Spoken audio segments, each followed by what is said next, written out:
নমস্কার বন্ধুরা, পুতুল জানা সিম্পল ব্লগে তোমাদের সবাইকে স্বাগত। আজকে চলে এসেছি আরও একটা নতুন ভিডিওর সাথে।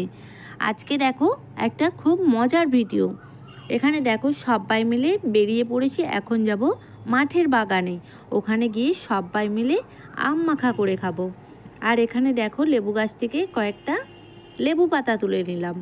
আর আম মাখা মানে তো লেবু পাতা লাগবেই। আর এখানে দেখো বাড়ি থেকে একটা ব্যাগের মধ্যে সব কিছু গুছিয়ে নিয়েছি। বটি, জলের বোতল, নুন, লঙ্কা, তারপরে কাসুন্দি, যা যা আম মাখা করতে লাগে সব কিছু এই ব্যাগটার মধ্যে নিয়ে নিয়েছি।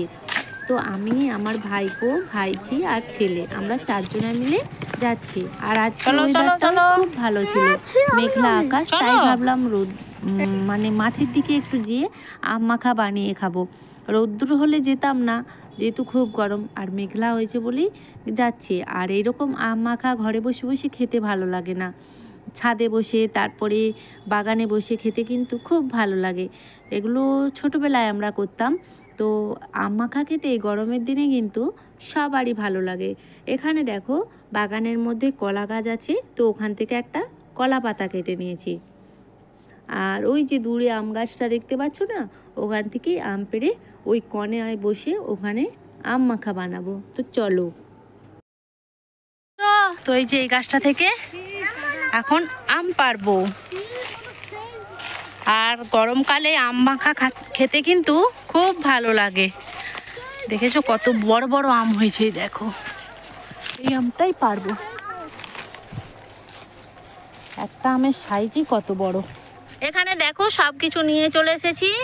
এই দেখো সাজিয়ে নিয়েছি সব কিছু। এখন আমগুলোকে ভালো করে পরিষ্কার করে ছাড়িয়ে নেব। তো এখন দেখো পাতাটাকে খুব ভালো করে ধুয়ে নিই, তারপরে আমগুলোও ধুয়ে নেব। বা ধর আমটা ধর, ওইদিকে উঠে যে বসো।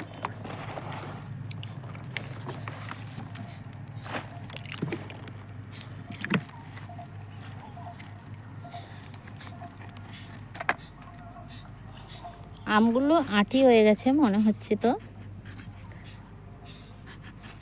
আম তো পাকার সময় এসে গেল, কিন্তু এই আমগুলো অনেক দেরিতে পাকে। এগুলো তো কলম কাটা গাছের আম, আর এই আমগুলো অনেক দেরিতে পাকে। আর এই আমগুলো কিন্তু খেতেও খুব সুন্দর।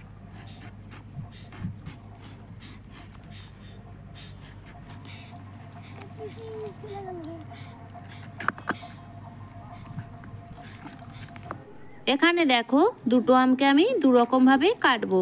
ছোট আমটাকে আমি কুচিয়ে নিয়েছি, আর বড় আমটাকে আমি ছুলারটা দিয়ে ছিলে নেবো। কারণ দুটো আমকেই যদি ছিলে ফেলি তাহলে কিরম সেই মাখা মাখা টাইপের হয়ে যাবে, খেতে ভালো লাগে না। তাই ছোট আমটাকে আমি হামাদিস্তার সাহায্যে পিষে নেবো। তাহলে ওই আমগুলো একটু গোটা গোটা থাকবে, তাহলে খেতে কিন্তু খুব ভালো লাগবে। আর এই আমের সাথে দিয়ে দিলাম 3-4 কোয়া রসুন, আর দেবো একটু লেবু পাতা, দিয়ে এটাকে খুব ভালো করে পিষে নেব।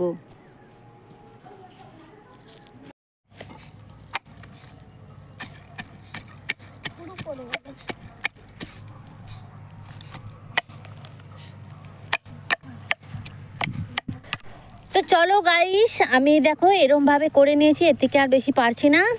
আর এটা ধরো। তো এখন এই বড় আমটাকে আমি ছুলে নেব। তো মাঠের মধ্যে যেহেতু করছি, এখানটায় তো উঁচু নিচু জায়গা, তো একটু অসুবিধা হচ্ছে। আর এসব জিনিসগুলো মাঠের মধ্যে, ঘরের বাইরে করলে, ছাদে বসে খেতে খুব মজা লাগে।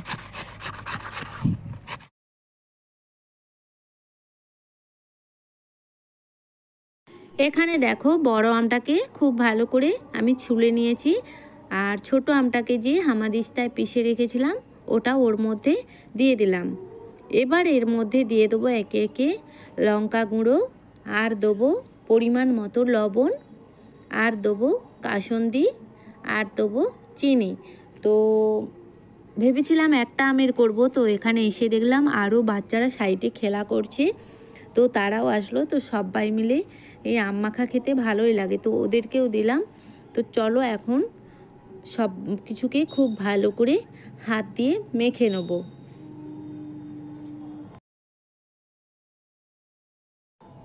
এখানে দেখো আমটাকে খুব ভালো করে মাখিয়ে নিয়েছি। আর আমি যে একটা কলা পাতা কেটেছিলাম, ওই কলা পাতায় করে সবাই মিলে এখন আম মাখা খাবো।